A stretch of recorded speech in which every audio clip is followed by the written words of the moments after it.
저게 바로 수리해야 된다 그러면은 우리 일찍 끝날 수도 있었을 텐데, 그죠? 저거 보니까는 얼마 전에 언론에 소개된 게 어느 아파트 물 새는 하자에 있었는데 천장 위에 올라가 봤더니 하자 보수해주던 데다가 거기다가 왜 이 배아 있죠? 큰 것. 그거를 받쳐놔 가지고 그래서 그게 넘쳐 가지고 그러니까 하자 보수를 제대로 안 해준 거죠. 그냥 그걸 해서 물 새는 데를 갖다가 그걸 받쳐놓은 거예요. 그러니까 예. 그러니까는 이제 그러니까 물이 안 새니까 수리가 됐나 보다고 생각했는데 예, 들어가고 난 다음에 좀 있다 보니까는 밑에 층에서 올라온 거죠. 물 샌다고. 그러면 결국은 그거를 나중에 걔네들이 잘못했다는 거를 입증하려고 그러면 소송을 제기해야 되니까 일단은 이 사람이 먼저 비용 부담을 해주고 소송을 통해서 받아야 되니까 그게 얼마나 시간 많이 걸리겠어요. 그게. 이게 하자 보수에 관한 것도 규정이 좀 더 강화돼야 돼요. 그게. 그래야지만 확인될 수 있죠. 근데 이게 애매한 거죠. 이사 가고 뭐 다 하고 난 다음에 입주한 사람에 의해서 밑에서 샜다 뭐 이러면은 저도 예전에 한번 그렇게 해서 겪어본 적이 있어요. 왜 밑에 층에서 올라오는 거죠. 물 샌다고. 그래요? 어디쯤이지? 그래서 확인을 딱 해봤더니 옛날에 그 보수했던 흔적이 있는 거예요. 근데 그거를 집 보러 갈 때는 저희가 장판이나 이걸 뜯어가지고 보지는 못하잖아요. 외관으로만 보지. 그러니까 그게 이제 조금 부실하게 된 거죠. 근데 이제 그게 관리사무소에서 뭐라고 하냐면 그거는 전유 부분이기 때문에 관리사무소가 해줄 수 있는 건 아니다. 이건 얘기죠. 공용 부분이면 자기네가 하는데 전유 부분은 그거는 그 입주한 사람 책임이다. 이런 얘기죠. 그러면 이제 그 수리 비용은 우리가 부담해야 되고 그러면 팔고 이사 간 사람에게는 청구할 수가 없죠. 예. 그 이제 그거를 참 절묘하게 터지는 거죠. 그 시점이. 근데 이제 미국 애들은 그 계약서를 체결하면 우린 지금 그게 아마 6개월 정도라고 그러면 걔네는 이제 목조 주택이 많잖아요. 그러니까 이 나무를 갉아먹는 흰개미가 출현할 수 있어요. 예, 그게 뭐 몇 개월 이내 출현하면은 전액 매도자 책임. 네, 1년 이상이 지났을 때 발생하게 되면 매도자 몇 프로, 매수자 몇 프로. 3년 이내에 발생하면 몇 프로, 몇 프로. 이 비율이 한 3년 단위까지인가 아마 정해져 있어요.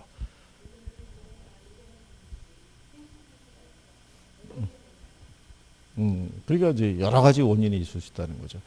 그러니까 나중에 아마 우리도 그 주택 부동산 매매할 때는 그런 세부적인 조항이라는 게 들어가 있어야 되는데 현재 우리나라 계약서상이라든가 예를 들어 보면은 그런 게 없죠. 특약사항에서 들어갈 거면은 시설 원상태를 해놓을 것이라든가 뭐 이런 이제 기본적인 사항만 들어가 있는 거지. 이제 그런 거는 세를 놓거나 또 매수하는 사람 입장에서는 거기다가 단서를 달아서 계약서 쓰면은 하나의 장치는 될 수 있죠. 그래서 뭐 그런 경우. 여기 독일이나 유럽에서는 그 세를 줄 때는 조금 더 엄격해요. 그러니까 만약에 샤워를 하게 되면 그 환기 있잖아요. 창을 꼭 몇 번 이상 열어놔야 될 거. 그 다음에 농을 갖다가 설치하게 되면 벽체로부터 몇 센치 이상을 떨어뜨려 놓을 것. 이런 게 엄격하게 지켜지는 거예요. 그래서 걔네가 주택에 대한 관리나 기본적인 보존이 잘 되기 때문에 100년 이상도 지탱을 하면서 가는 거죠. 그러니까 그게 관리가 그래서 중요한 거예요. 관리가. 그래서 근데 우리나라에서 만약에 그 세를 주는 분이 그런 조항까지 집어넣게 되면 되게 까다롭다고 생각할 거예요. 아니 자기는 지금까지 겪어보지 못한. 근데 그게 처음에 자기도 그런 생각을 공감을 하고 있으면 충분히 가능한 거거든요. 어차피 이삿짐이 들어갈 때 설치할 거 아니에요. 그럴 때 이삿짐 그 하는 분들에게 여기서부터 몇 센치에다 놓고 설치해달라고 미리 그걸 주문을 하게 되면 그러면 농도 안 상할 수 있다고요. 습기 뭐 이런 거 부착 이런 거기 때문에 자기들 가구 관리도 좋고 뭐 그런 것도 있죠. 그래서 어제 나중에 제도상으로 보완이 다 될 거예요. 지금 이런저런 적이 있을 때. 우리 이제 그런 거 잘 안 돼 있죠. 그러니까 이제 우리 여사님 이제 세를 주는 입장에서 그런 거죠. 근데 이제 세를 들어가는 사람의 입장에서 하고 이제 그게 그렇죠. 자, 그 다음에 이제 조세 정책이 있죠.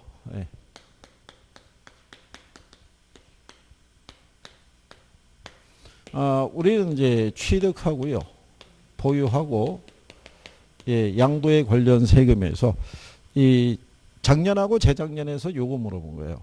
보유세. 예, 그래서 이제 보유세 보면은 이제 국세가 우리가 이제 종부세고요. 그리고 이제 지방세가 재산세죠.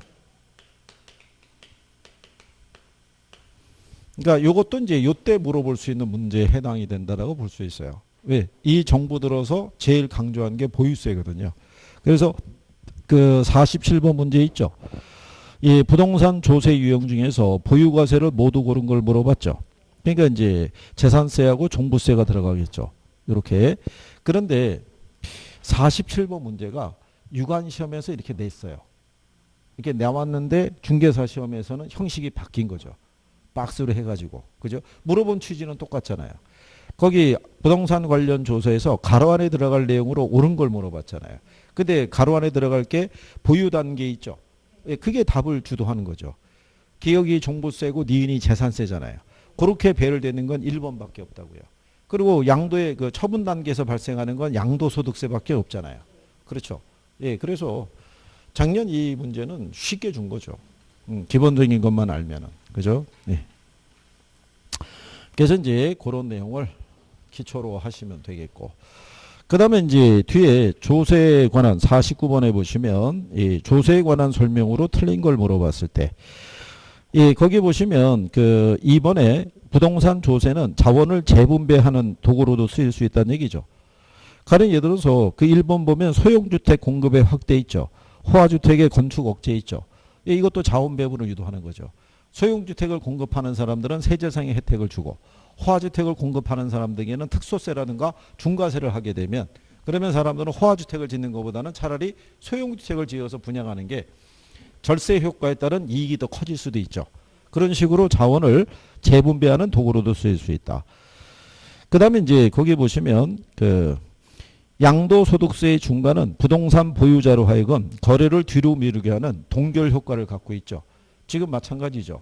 양도세의 부담이 커지니까 이 양반들이 양도 지금 매각하는 것보다는 차라리 증여를 하는 게 낫겠다. 여기서 증여하는 사람이 또 늘어나고 있다는 얘기죠. 그렇잖아요. 그리고 이제 4번에 보면 조세부과는 수요자하고 공급자 모두에게 세금을 부담하게 되는데 상대적으로 가격 탄력성이 낮은 쪽이 세금을 더 많이 부담하죠. 그거는 꼭 기억하고 계셔야 돼요. 탄력성이 낮은 쪽이. 그리고 절세는 합법적으로 세금을 줄이는 행위고 조세에 피하고 탈세는 불법적으로 세금을 줄이는 행위다니까 틀렸다는 얘기죠. 우리 수업 시간에 한 거죠. 합법적인 게 절세 있죠. 예, 조세 회피 있죠. 여기까지는 합법이에요. 탈세만 불법이라는 얘기죠. 이거는 정상적으로 법이 허용하는 범위 내에서 이 납세자가 자기가 부담하는 세금을 줄이려고 하는 행위라고 생각하시면 돼요. 그죠? 그래서 우리가 이제 재산이 많은 사람일수록 세무사라든가 아니면 변호사라든가 이런 사람을 고용해서 줄일 수 있는 방법을 찾죠.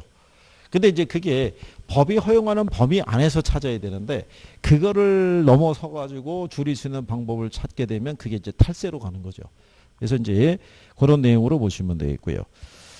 자, 그 다음에 이제 50번에 조세에 관한 설명으로 옳은 거를 물어봤어요. 그죠?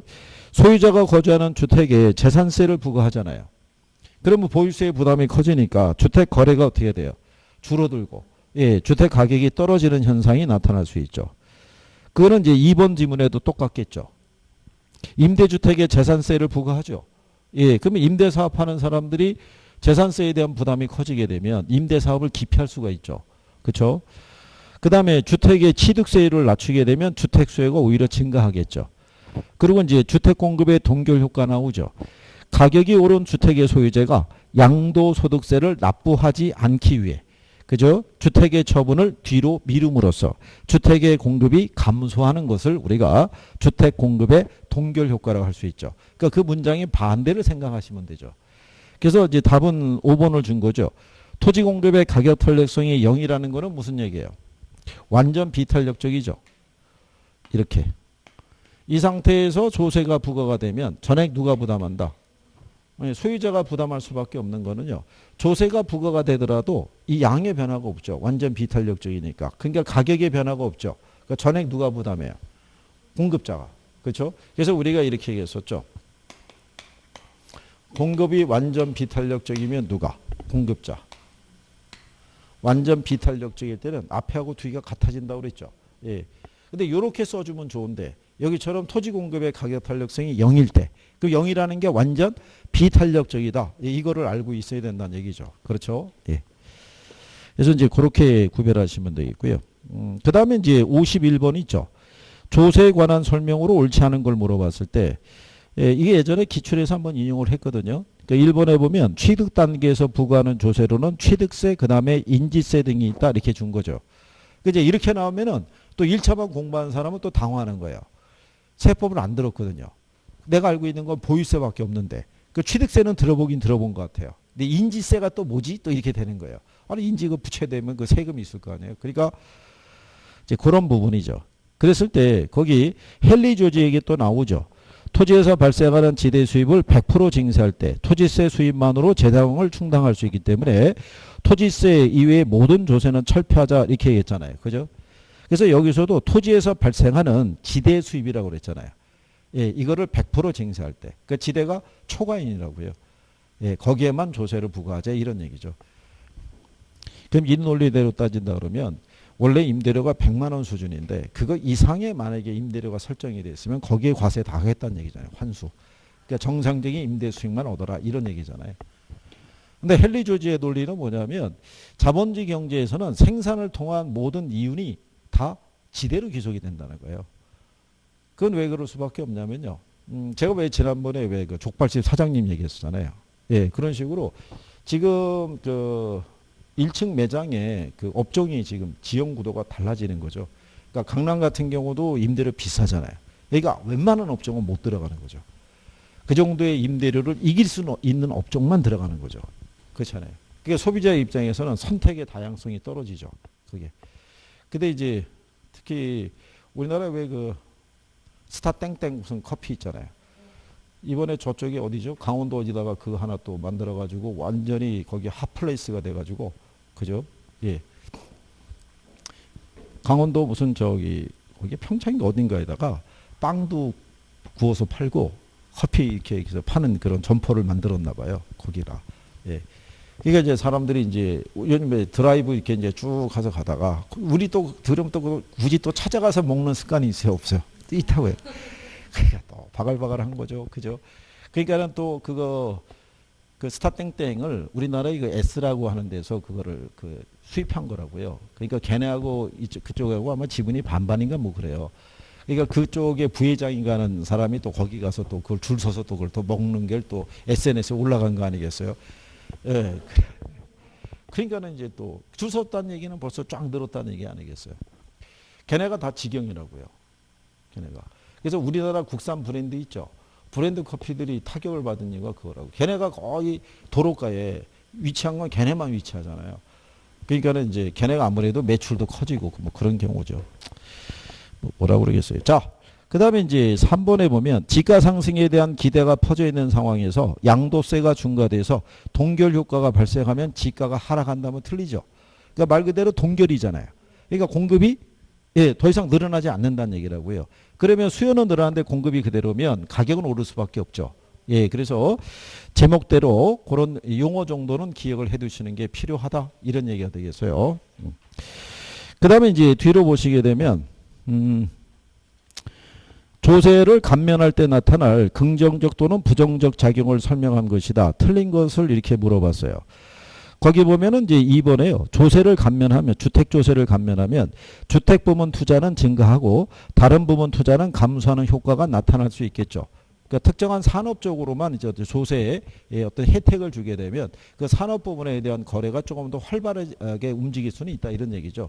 만약에 정부가 지금 주택 부문에 대한 모든 조세를 감면하거나 만약에 낮춰주게 되면은 주택 거래가 활성화될 수 있죠. 당연한 거겠죠. 그래서 특정한 부분만 이렇게 또 정리할 수도 있죠. 그리고 주택 조세를 감면해 주게 되면 자가 소유를 촉진하는 효과가 있다 이런 얘기죠.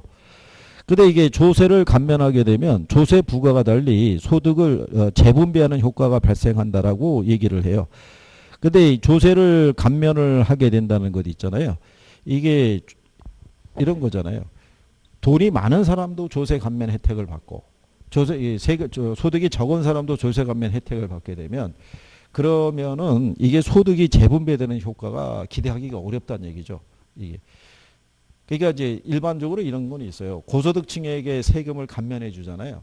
그러면 그 사람들이 그걸로 하여금 소비를 좀 더 늘려서, 왜냐하면 상위 소득이 많은 사람들이 1% 소비하는 거는 소득이 낮은 계층에서 5%, 10% 소비한 거랑 같은 효과가 주어지거든요. 예, 그렇게 되면은 그거는 경기를 부양하는 데 쓰는 것이지 소득을 재분배하는 효과는 잘 안 나타난다는 얘기죠. 그렇죠?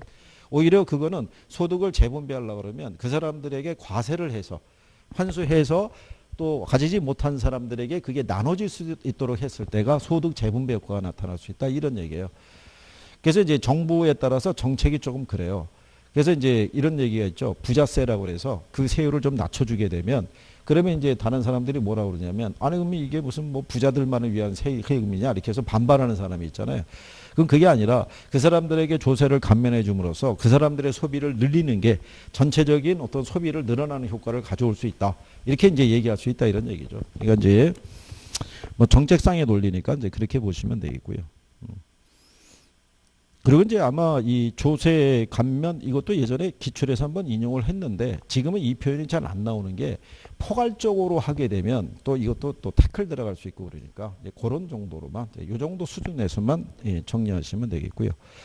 그 다음에 53번에 보게 되면 조세의 경제적 효과에 대한 설명 중에서 틀린 것 그랬을 때 1번에 보면 양도세가 중과되면 주택 공급의 동결 효과로 인해 가격이 상승할 수 있다 그랬으니까 맞는 표현이겠죠. 예. 꾸준히 활용하는 표현이죠. 그 다음에 5번 지문에 보면 토지의 공급 곡선이 완전 비탄력적인 상황이 있죠. 토지 보유세가 부과되더라도 자원 배분의 왜곡이 초래되지 않는다는 거죠. 이 상태예요. 완전 비탄력적인 상황에서는 조세가 부과되더라도 거래량이 줄어들지 않거든요. 그러니까 자원 배분이 왜곡되지 않는다는 얘기예요. 일반적으로 조세를 부과하게 되면 거래량이 줄어들죠. 예, 그로 인해서 자원 배분에 왜곡을 초래하는데 이건 그거를 막을 수 있다는 얘기죠. 그리고 3번에 보게 되면 탄소 비례 아시죠?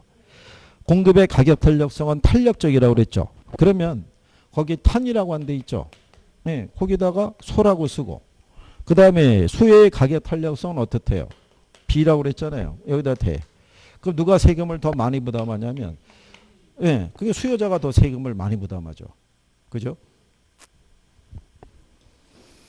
그래서 이제 그런 내용이고요. 틀린 거는 이제 4번이죠. 토지용을 특정 방향으로 유도하기 위해서 정부가 토지 보유세를 부과할 때는 토지 용도에 관계없이 동일한 세금을 부과해야 된다면 틀리죠.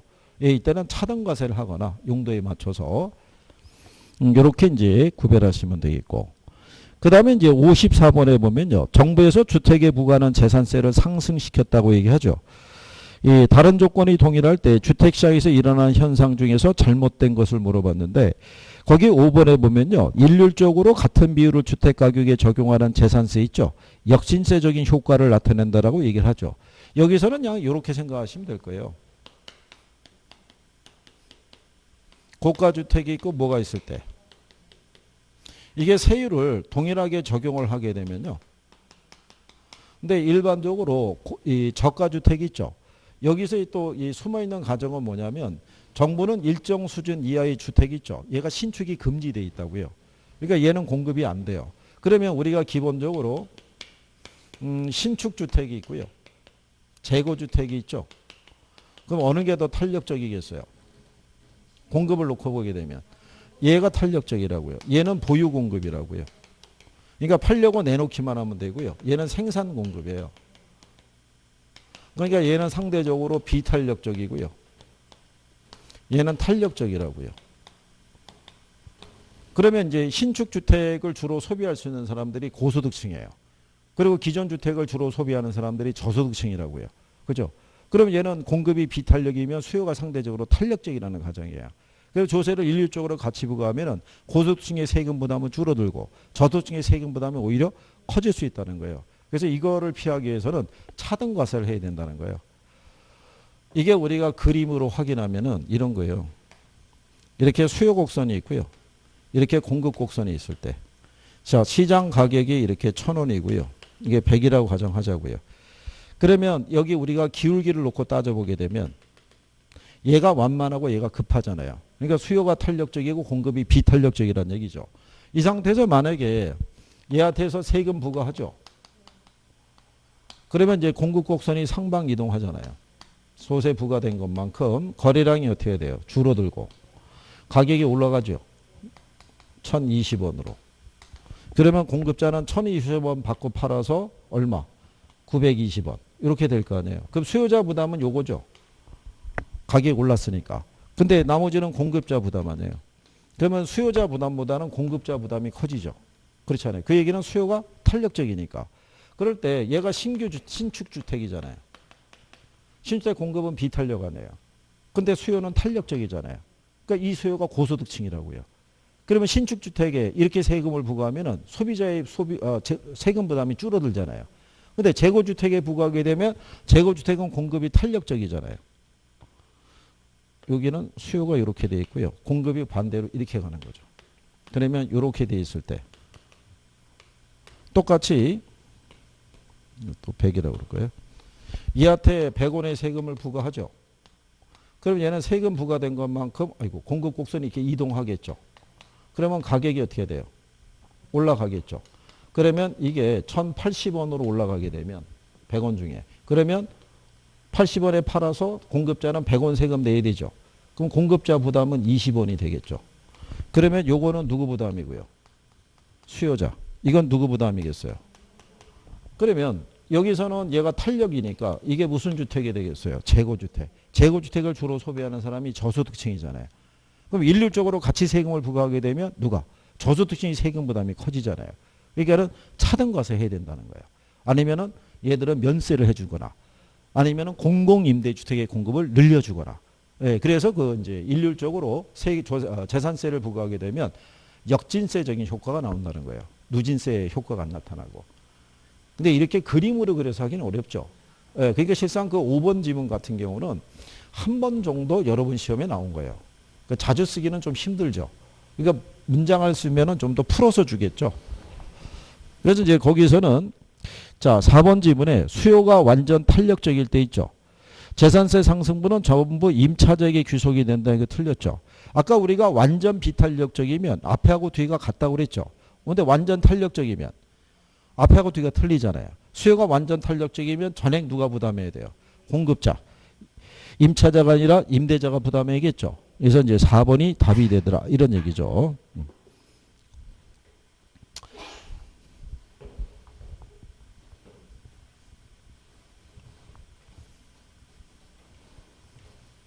네, 그 다음에 이제 55번에 보시면 정부가 주택에 부과하는 재산세를 상승시켰다고 가정할 때 단기적으로 주택시장에 나타나는 현상에 대한 설명이다. 가장 적합한 걸 물어봤죠. 예. 일단은 이제 균형 상태에서는요, 임대인하고 임차인은 부과되는 재산세를 절반씩 부담한다고 돼 있죠. 그러니까 이런 얘기예요. 이렇게 해서 수요와 공급이 무슨 상태에 있을 때, 예, 균형 상태에 있을 때 있죠. 시장 가격이 1,000원이고요. 거래량이 이렇게 100일 때. 만약에 공급자에게 100원의 세금을 부과했죠. 그죠? 그러면 공급자는 이 세금을 누구에게? 수요자에게 전가하기 위해서는 여기 있는 거래량을 어떻게 해야 돼요? 조정해야 되겠죠. 그럼 거래량이 이렇게 줄었어요. 그러면 이게 상승하겠죠. 1,050원으로. 그러면 50원만큼은 누가 부담하겠어요? 수요자가. 그 다음에 50원, 1,050원을 받고 팔아서 공급자는 100원 세금 내야 돼요. 그러면 공급자 수입이 얼마가 되냐면 950원이 돼요.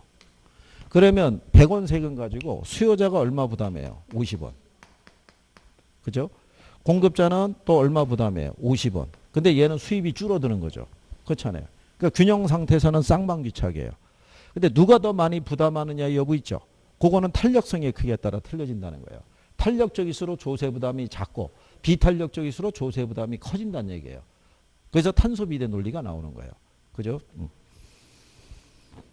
그래서 거기 여러분들이 보시게 되면 가장 적합한 걸 물어봤잖아요. 예, 그래서 재산세의 귀착 문제는 수요의 탄력성과 공급의 탄력성의 상대적 크기에 따라 다르게 나타난다 이런 얘기예요. 그러니까 1번 질문처럼 이게 균형 상태면은 물론 절반씩 부담한다고 할 수 있는데 실상은 절반씩 부담한다는 조건이 충족이 안 돼 있잖아요. 균형 상태다 이런 게 없고 부과될 때 절반씩 부담하는 게 개념이 아니라 누가 의해서 탄력성의 크기에 따라서 부담액의 크기는 틀려진다라고 생각하시면 돼요. 그래서 3번에 보면 임대료는 상승하는데요. 공급량이 증가한다니까 틀렸다는 얘기죠. 그리고 4번에 보면 이렇게 돼 있죠. 주택가격에 일률적으로 같은 세율을 적용하는 재산세는 누진세적인 효과가 아니라 역진세적인 효과. 요거는 이제 뭐 생각하시면 되냐면 일반적인 조세가 부과가 되면요. 수요자는 이전보다 지불하는 가격이 높아지고요. 공급자는 이전보다 수입이 줄어든다라고 생각하시면 되고요. 시장의 거래량은 이렇게 줄어드는 부작용을 초래한다라고 생각하시면 되겠죠. 예, 그 다음에 이제 56번에 보면요. 정부에서 주택시장을 안정시키기 위해서 주택의 매도인에게 양도세를 중과하기로 했는데요. 수요의 가격 탄력성이 비탄력적이고 공급의 가격 탄력성이 탄력적이라 할 때 있죠. 예, 그러면 세금의 부담은 누가 더 많이 받겠어요? 예, 수요자에게. 그래서 가장 적절하게 설명한 게 일단 4번이죠. 양도소득세의 중과 효과는 매도인보다는 매수인에게 더 크게 나타날 것이다 이런 얘기죠. 그리고 2번에 보면 양도세가 중과되기 전보다 중과 후에 거래량이 늘어날 것이다. 그러니까 틀린 거죠. 예, 세가 부과가 되면은 거래량은 줄어들어요. 감면을 하게 되면 늘어날 수 있겠죠. 그렇죠? 예, 그래서 그렇게 여러분들이 구별하시면 되겠고. 그리고 3번에 보시면 이렇잖아요. 양도세의 중과 후에 매수인이 지불하는 가격은 양도세가 중과되기 전보다 낮아진다. 그러니까 틀렸겠죠. 조세가 부과가 되면 수요자가 부담하는 가격은 이전보다 높아져요. 무슨 말인지 아시겠죠? 그 다음에 1번 지문에 보시면 양도소득세 납부 후에 매도인이 실제로 받는 대금은 양도세가 중과되기 전보다 항상 높아진다는 게 틀렸겠죠. 수입은 이전보다 줄어든다는 얘기죠. 무슨 말인지 아시겠나요? 여기 칠판 보시면 원래 1,000원이었잖아요. 예, 근데 세금 내고 나니까 가격은 올랐어도 세금 내고 나면 오히려 손해죠. 그러니까 수입은 이전보다 줄어든다라고 이렇게 생각하시면 되죠. 그리고 5번에 보면 매도인은 가격 변화에 민감하게 반응하지 않는 반면 매수인은 매우 민감하게 반응한다 그랬을 때 민감하게 반응하는 게 탄력적이잖아요. 그렇죠? 예, 둔감하게 반응하는 게 비탄력적이고. 근데 조건은 공급이 탄력이라고 그랬으니까 공급자는 민감하게 반응하겠죠. 매수인은 민감하게 반응하지 않는 거고. 거기에 표현이 바뀐 거겠죠. 그렇죠? 예. 그 다음에 57번에 보면 부동산 보유세의 경제적 효과에 대한 설명 나오죠. 거기 이제 2번에 보게 되면 토지의 공급은 비탄력적이기 때문에 토지에 대한 보유세는 자원 배분 왜곡이 큰 비효율적인 세금이다니까 틀렸겠죠. 아까 우리가 공급이 완전 비탄력적이면 이 양의 변화가 있어요, 없어요? 없으니까 자원 배분의 왜곡이 발생하지 않는 가장 효율적인 세금이라고 헨리 조지가 주장을 하고 있는 경우죠. 그 다음에 3번에 보면 수요가 비탄력이고 공급이 탄력이죠. 그럼 수요자가 더 많이 부담하죠. 그렇죠? 그리고 이제 거기 5번에 보면 공공임대주택의 공급 확대 정책이 있죠. 예, 이거는 임대주택의 재산세가 임차인에게 전가되는 현상을 완화시킬 수 있죠. 공공임대주택이 민간임대주택의 대체제 역할을 해주는 경우죠. 이해하시겠나요? 예, 그래서 그런 경우를 정리하시면 되겠고요. 그리고 이제 58번에 주택 구입에 대한 거래세 인상에 따른 경제적 후생의 변화로 틀린 걸 물어봤죠. 우리가 지난번에 해봤었죠. 자, 여기도 한번 이렇게 해봐보세요. 3번 지문에 자, 조세가 부과됐잖아요. 근데 3번에 갔더니 수요자가 실질적으로 지불하는 금액이 상승하니까 소비자 이하는 어떻게 돼요? 줄어드는 거죠. 이전보다 지불하는 가격이 어떻게 돼요? 높아진 거잖아요. 그러니까는 이만큼의 소비자 잉여가 줄어드는 거예요. 그 다음에 4번을 보면은 공급자가 받는 가격이 하락하죠. 그러니까 생산자 잉여도 이만큼 줄어드는 거예요. 무슨 말인지 이해하시겠죠? 예, 그런 얘기죠. 그럴 때 거래세 인상에 의한 세수입 증가분은 정부에 귀속되니까 경제적 순손실은 발생하지 않는다 그래서 틀렸다는 얘기죠. 경제적 순손실이라는 게 이게 시장의 자유로운 거래를 방해하는 거예요. 근데 경제적 순손실은 주로 정부가 부과하는 세금에 의해서 발생하는 거라고요. 이해하시나요? 예. 그래서 우리 지난번에 이거 그래프 그래서도 해봤었잖아요. 그래서 이 경제적 순손실은 공급이 탄력적일 때 커진다, 비탄력적일 때 커진다. 수요 곡선이 일정하다고 가정할 때 경제적 순손실은 공급이 탄력적일 때 커진다, 비탄력적일 때 커진다.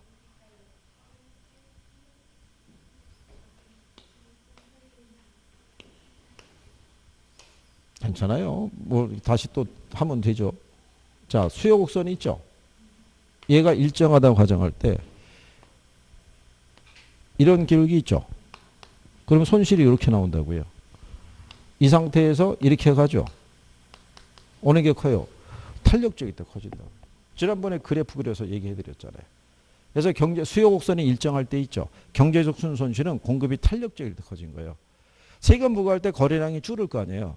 줄을 때 탄력적임이 더 많이 줄어들 거 아니에요. 이게 탄력적일수록 커진다고요. 무슨 말인지 이해하시겠죠? 예. 그래서 5번이 잘못되어 있다. 뭐 이런 얘기죠. 예. 그게 시험에 나온 거예요.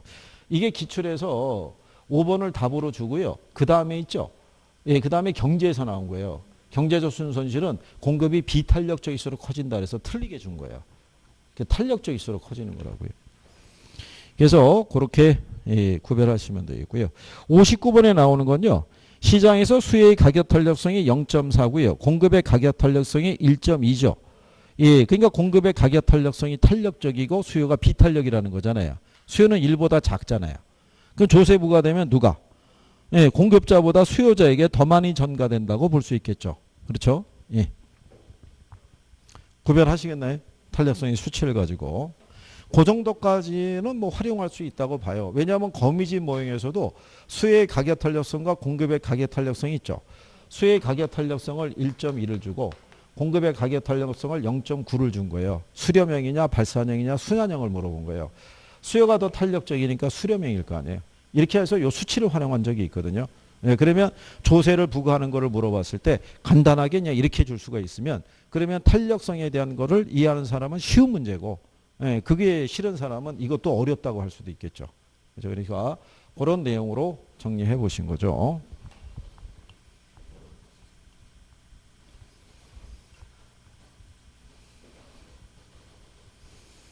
네, 그 다음에 이제 부동산 투자론이죠. 예.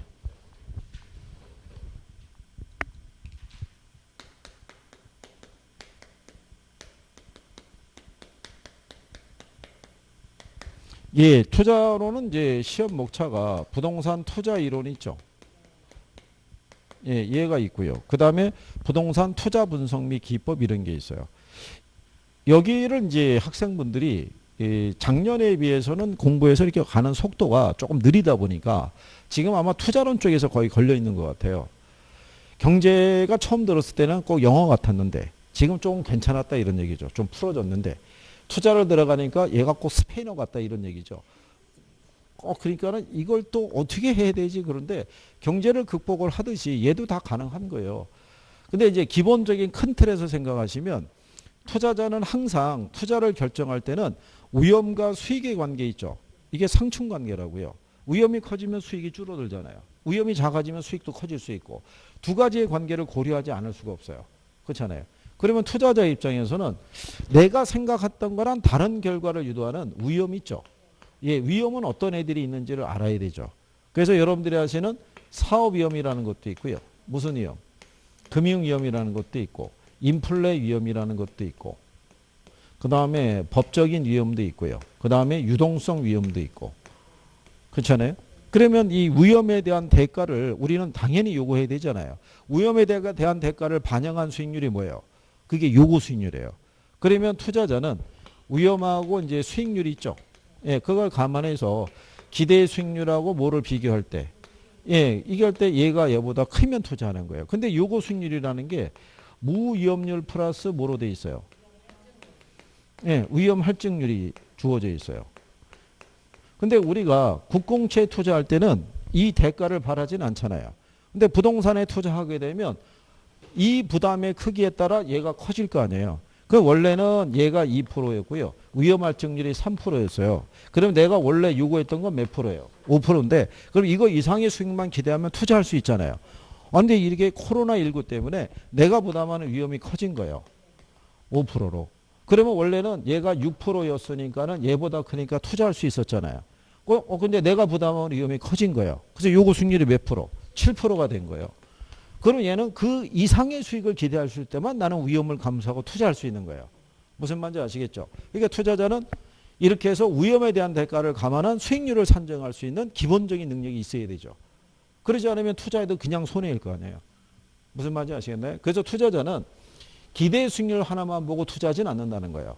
반드시 기대 수익률하고 뭐를 비교해서 요구 수익률을 비교해서 기대 수익률이 요구 수익보다 클 때 위험을 감수하고 투자할 수 있다는 얘기예요. 무슨 말인지 아시겠죠? 그래서 이게 시험에 잘 쓰는 거예요. 어떨 때 투자할 수 있느냐. 그렇잖아요. 그런데 내가 이제 투자를 들어간다고 그래가지고요. 이런 게 있잖아요. 위험과 수익은 상세 관계라는 게 있죠. 예, 위험과 수익은 일반적으로 비례 관계에 있는 거예요. 그러니까 투자자는 그 위험에 대한 대가에 맞춰서 요구 수익률을 조정할 수 있어야 돼요. 그 다음에 투자자 입장에서는 위험을 관리할 수도 있죠. 첫 번째는 나는 이런 위험을 감수하기 싫어. 그냥 안전한 것만 선호해. 그러면 위험을 회피하는 경우죠. 위험한 투자를 뭐 하는 거예요? 제외시키는 거죠. 또 하나는 이 위험을 내가 감수하고 들어가는데 내가 다 부담하기는 싫어. 그럼 누구인가 전가하고 싶겠죠. 그래서 위험을 전가하는 거. 보험에 가입하는 거죠. 그런데 가급적이면은 내가 부담하는 위험을 줄일 수 있는 게 있으면 줄이는 방안도 좋을 거 아니에요. 그죠? 그래서 대표적으로 우리가 위험을 줄이는 방법으로 선택하는 게 포트폴리오 구성인 거예요. 분산 투자하는 거. 그러면서 내가 부담하는 위험을 줄여가겠다는 거예요. 또 하나는 뭐냐면 위험과 수익은 비례하니까 투자로부터 얻어지는 여러 가지 투자 자산이 있으면은 그 중에서 가장 수익이 작은 애를 선택하는 거예요. 그러니까 기대 수익률을 뭐 한다는 거예요? 하향 조정하는 거예요. 수익이 적어지면은 당연히 내가 요구하는 수익도 그만큼 떨어질 수밖에 없는 거예요. 안 그러면 내가 위험에 대한 부분이 있죠. 이게 커지면은 요구 수익률을 높여서 대체하는 거예요. 그러면 그 이상의 수익이 나왔을 때만 나는 투자할 수 있는 거죠. 그래서 요구 수익률을 뭐 해서 상향 조정해서 대체하거나 포트폴리오를 구성하는 이런 내용들이 있는 거예요. 그죠? 그러면 여기서 포트폴리오를 구성하는 것도 위험을 줄이는 방법 중에 하나죠. 근데 포트폴리오 단원이 워낙 비중이 크다 보니까 별도로 빠지는 거예요. 그러면 우리는 별도로 무슨 이론을 정리할 때, 예, 포트폴리오 이론을 정리할 때 제가 매번 강조하는 게 있죠. 뭐 일단 알아야 된다. 포트폴리오의 총 위험. 그렇죠? 총 위험은 체계적 위험하고 무슨 위험? 예, 비체계적 위험의 합으로 돼 있는데 여기서 우리가 포트폴리오를 구성하는 거는 뭐를 제거하기 위함이다. 그렇죠? 얘를 제거하기 위함인 거예요. 그럼 얘는 제거가 되는데 얘는 제거가 안 되잖아요. 그럼 얘는 어떻게 대처한다? 대가를 요구하는 거예요. 그래서 여기 있는 요 위험 할증률의 위험이 있죠. 예, 이게 체계적 위험인 거예요. 그러니까 투자자 입장에서는 피할 수 없는 위험이 커지면 거기에 대응해서 요구 수익률을 어떻게 해야 돼요? 높이는 거예요. 그러면 그런데도 불구하고 그 이상의 수익을 기대할 수 있으면 나는 감수하고 투자하겠다는 거예요. 그래서 요거 두 개를 구별해야 돼요. 체계적 위험하고 무슨 위험? 비체계적 위험. 근데 체계적 위험은 왜 제거할 수 없어요? 체계적 위험은. 왜 제거할 수 없다? 자, 우리 지난번에 괜찮아요.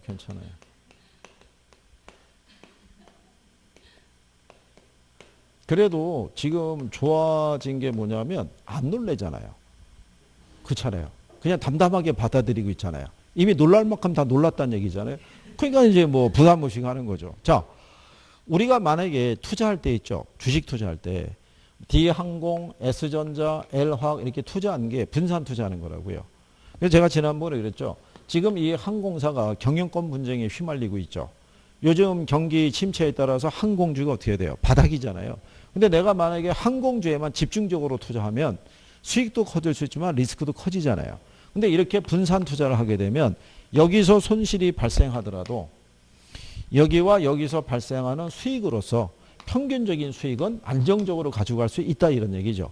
그렇잖아요. 그런데 이런 위험이 비체계적 위험이라고요. 비체계적 위험은 개별 자산의 특성에서 나온 거예요.